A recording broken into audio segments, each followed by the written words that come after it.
শান্তনু ভৌমিক আজও বিচার, যারা হত্যা করেছে তাদের বিচার আজকেও হয়নি এবং আমরা খুব ব্যথিত। সবচেয়ে বড় কথা হলো, সবচেয়ে দুঃখজনক হলো আজকে ওর মৃত্যু দিবস, শহীদ দিবস। আজকে আমরা এসেছি ওর শহীদের প্রতি আমরা শ্রদ্ধার্ঘ্য জানাতে।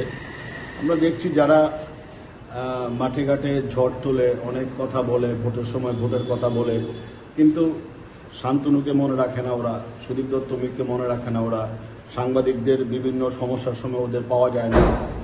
তবে আমরা আছি, আমরা বিচার না হওয়া পর্যন্ত আমরা লড়াই আমরা করে যাব।